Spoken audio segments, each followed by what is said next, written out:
Hello everyone, welcome back to our channel My Dream Kitchen. இன்னைக்கு நம்ம My Dream Kitchen ஒரு சூப்பரான கிறிஸ்பியான ஈவினிங் ஸ்நாக் தான் பார்க்க போறோம். இது நம்ம நார்மலா வடை பருப்புல செஞ்ச வடை கிடையாது.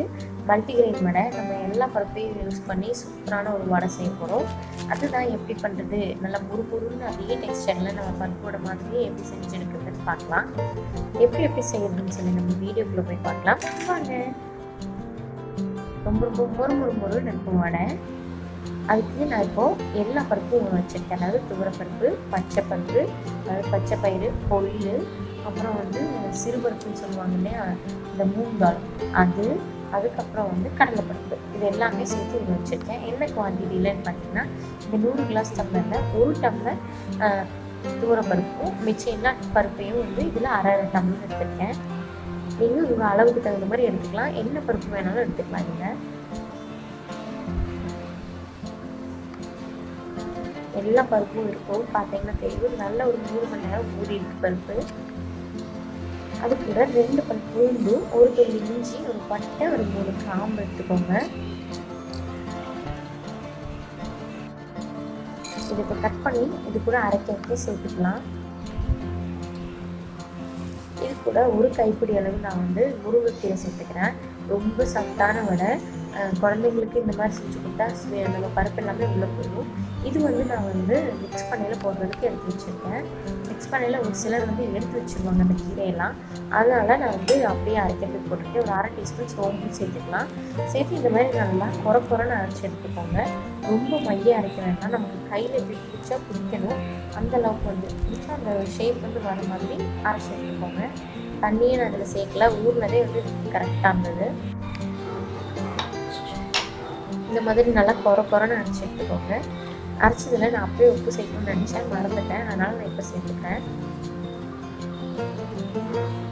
தேவையான அளவு உப்பு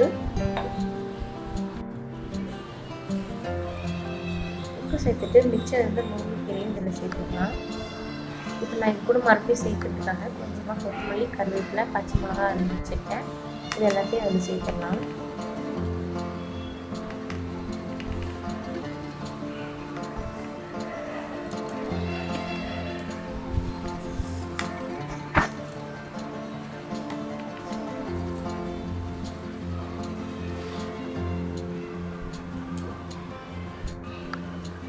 இதெல்லாம் சேர்த்த பின்னாடி நான் ஒரு கைப்பிடி அளவு முட்டைக்கோசு கட் பண்ணி எடுத்துருக்கேன்.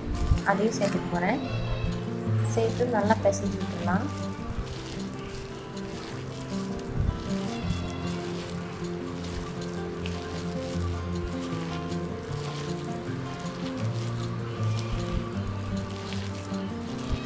நல்லா எல்லா பக்கமும் படுற மாதிரி நல்லா கீழே எடுத்து பிசைஞ்சுக்கோங்க ஃபுல்லாக.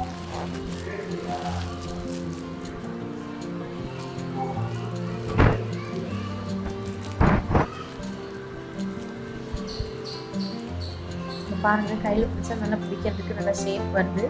இந்த மாதிரி பிடிச்சி எடுத்துக்கோங்க. எண்ணெய் சூடாகட்டும். எண்ணெய் ஊற்றி வச்சுருக்கேன். எண்ணெய் சூடானது நான் உங்களுக்கு சூப்பராக கிறிஸ்பியாக பொரிச்சு காமிக்கிறேன்.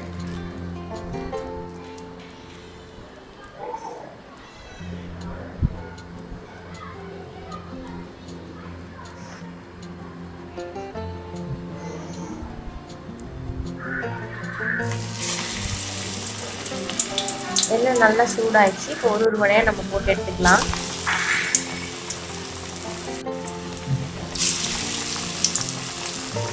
சூப்பராக வடை பொரிஞ்சு வருது பாருங்கள். ஒரு துணி கூட புரியல. லைட்டாக அந்த துகள் தான் விழுந்துருந்தது தவிர வடை சூப்பராக பொரிஞ்சு வந்துருந்தது.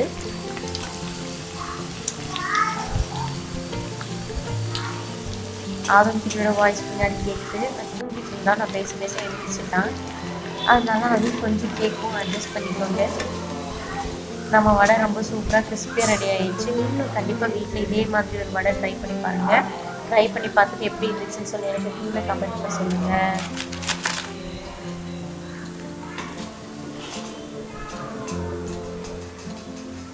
தேங்க்ஸ் ஃபார் வாட்சிங். இதே மாதிரி நீங்களும் கண்டிப்பாக வீட்டில் இதே வடையை ட்ரை பண்ணி பார்த்துட்டு எப்படி இருந்துச்சுன்னு சொல்லி எனக்கு கீழே கமெண்ட்டில் சொல்லுங்கள். அடுத்த வீடியோவில் பார்க்கலாம்.